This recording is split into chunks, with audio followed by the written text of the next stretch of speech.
জামাতের গুরুত্ব এত বেশি। মোহতারাম হাজরিন, একটি হাদিসে বর্ণিত হয়েছে, যদি কেউ পর পর 3 জুমা ত্যাগ করে, জুমার নামাজ না পড়ে, তার অন্তরে মোহর মেরে দেওয়া হয়।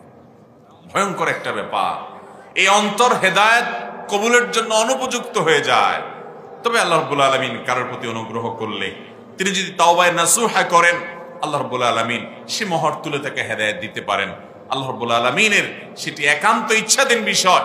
কিন্তু সাধারণত যদি 3 জুমা পর পর কেউ পরিহার করে, ত্যাগ করে, না পড়ে, তাহলে তার জন্য সতর্কবার্তা আছে। এই জন্য ইমানদারের কাছে ফরজ নামাজের মধ্যে অন্য সব সাধারণ ওয়াক্তের চাইতে জুমার নামাজের গুরুত্ব অনেক বেশি। তাহলে জুমার দিনের প্রধান আমল হলো জুমার নামাজ আদায় করা।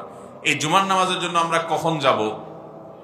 খুতবার সময় না জামাত দাঁড়াইলে?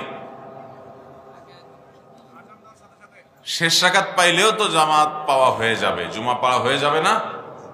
অতএব শেষ রাকাত ধরতে পারলেই তো চলে। আমার বেশিরভাগ মুসল্লি তো সে কাজই করি, তাই না?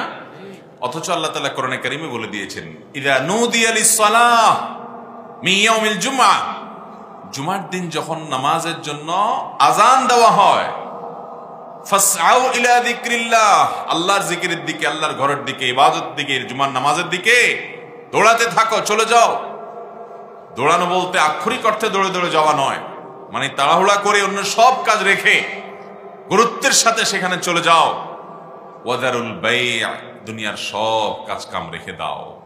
এজন্য জুমার এই আযানের পর কেনা বেচা করা এবং দুনিয়াবি অন্যান্য কাজ করা এগুলো জায়েজ নাই। প্রাপ্তবয়স্ক পুরুষের জন্য যাদের উপরে জুমা ফরজ, তাদের উপরে ওয়াজিব হলো, আবশ্যক হলো, কর্তব্য হলো জুমার আযানের সঙ্গে সঙ্গে সব কাজ কাম ফেলে চলে যাওয়া। আমরা অনেকে চিন্তা করি আযানের পরে চলে যাব, আমাদের কাজ কি, ডিউটি কি? নবী করিম সাল্লাল্লাহু আলাইহি সাল্লাম জুমার দিন মসজিদে আগে আগে যাওয়ার ব্যাপারে উৎসাহ দিতেন।